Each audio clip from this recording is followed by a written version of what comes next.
welcome back to IGN Give This a 7, but is it really good?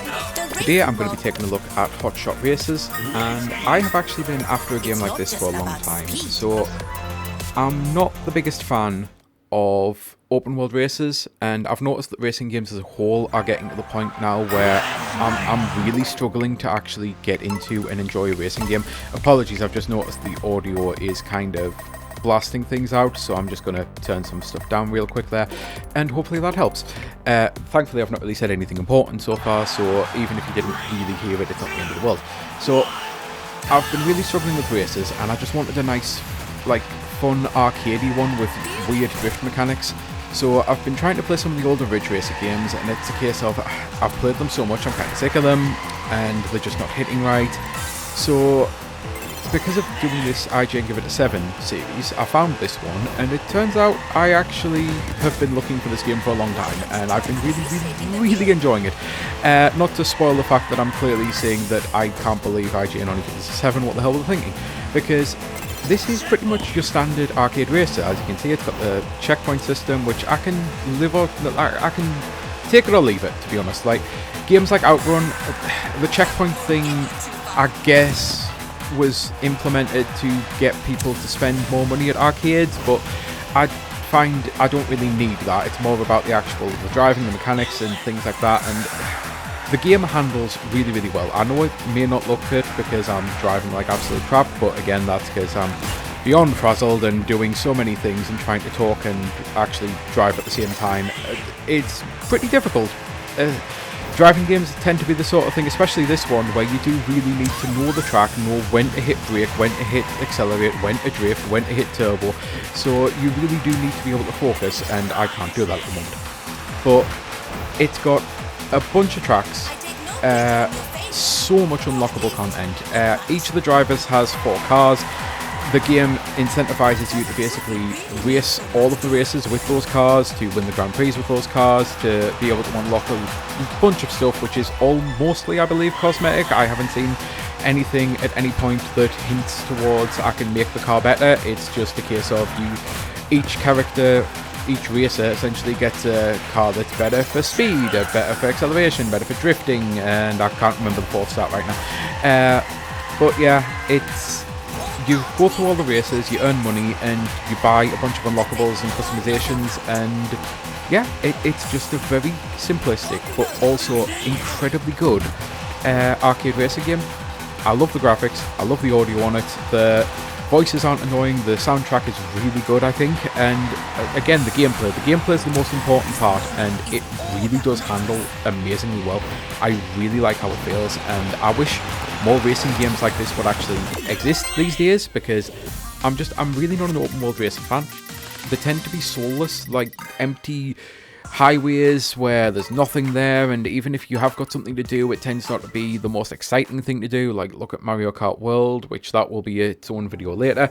I just miss being able to pick a course and go onto a race and do the race, and it's a lot of little things like that that I wish, instead of focusing on making racing games bigger and like having these gigantic liveries, however that word's pronounced, like all of these like massive car counts and open worlds, I wish instead we could fix the one thing that I am going to complain about here, because there's 2 slight complaints about this game. Firstly, the online might as well not exist. It's probably because the game's old and not that popular. It does have friend options, so if you know someone with it, you'll probably be able to play it, but I have tried so many times to get an online match of this and just can't at all. So that's one minor complaint, and it's not even the game's fault. But it's the rubber banding. Rubber banding in racing games is one of the banes of my existence anyway, and the rubber banding in this is it's unfair, but it's unfair in your favour sometimes as well, so it's kind of fair. There's times when I can be leading a race all the way through, and then in the final corner I can be hugging the racing line, which, if anyone who doesn't know what a racing line is, it's basically the optimal line so that you're moving the less distance, essentially, so that you can actually cover more ground faster. So it tends to mean that if you're making a right turn, if you hug the right bend, you're driving less than someone who's on the far left side of the right turn. and I can be hugging the racing line, going into the final corner, into the final straight, and without using a turbo, two cars can ram straight past me, or even straight into me, sending me careening off, and bam, I lose the race. But then there's other times where that's happened in lap 2, I'm 8th, and suddenly all of the cars seem to like slow down, and one of them even bashed into me one time and rocketed me forward. It hit me side on, and I shot forward as if I'd used 2 turbos at the same time, which is not possible. So it's bullcrap, but it's bullshit in your favour sometimes, so I guess that makes it okay.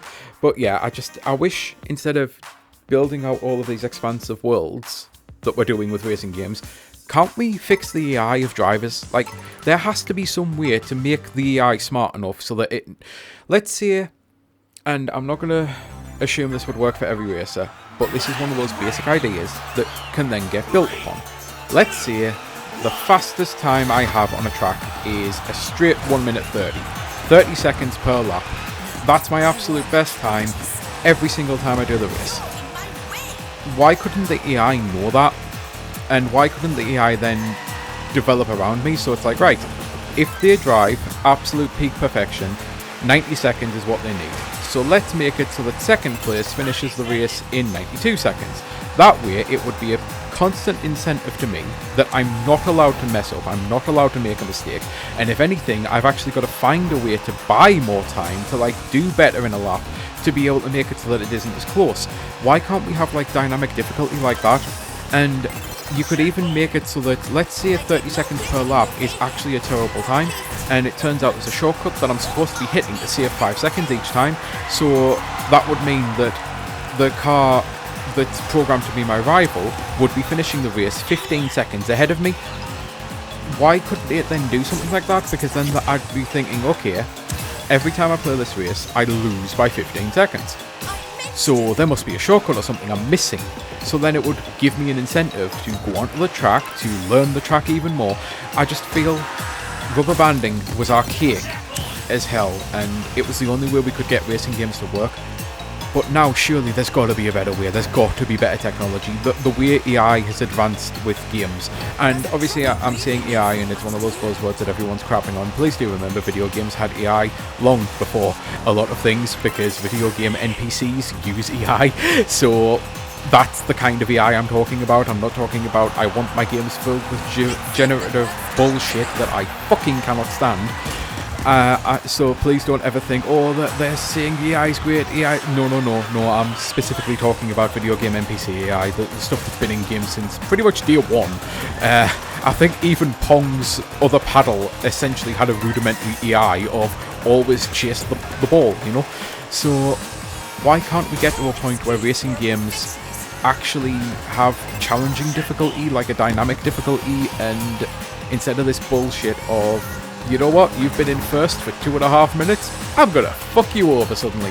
Or you're in 8th, I guess we best take it easy on you and then you can come back into it, because all games like that does, and it's my only complaint with this. If I'm struggling on a track, I'll just intentionally go to 8th and tank a little bit, because I know fine well the AI is going to take mercy on me, and I feel like that's not me being good at the game, that's me exploiting something, you know? I'd rather drive perfectly and win than drive perfectly and suddenly lose because of some absolute bullcrap. If I'm already driving what is pretty much peak perfection, why am I not being rewarded for that? Racing's like the only genre where this doesn't happen. I can't just say it again, 90 seconds for a race. Say that truly is perfect. Shouldn't I be constantly gaining instead of, well, all it takes is to turn the corner and suddenly the AIs are right behind me? I can't think of another genre where the better you do, the more you get fucked over in that way. Like, if I'm killing a boss in Elden Ring or something and I've nuked 90% of its health, the boss might suddenly attack, like do a different attack thing, or that might hurt me, but it's not suddenly going to pull out a 15-string combo that I absolutely have no chance of beating it, you know? But anyway, I think this is the end of this video, so I'm going to say until next time, I hope you have a great rest of your day. This has been Sky Fellowship, and yeah, so that I don't mess up and forget again, I am officially saying IGN, what the hell were you thinking? Because I'm not saying this is massively better than a 7, but I think a 7's really harsh when you consider just how much content and how quality the game is actually designed. Like, I don't experience any major bugs or glitches or anything. It all handles and runs really well. It is just a complaint of the rubber banding. So yeah, IGN, what the hell were you thinking? This is clearly better than a 7. Right, until the next time, bye.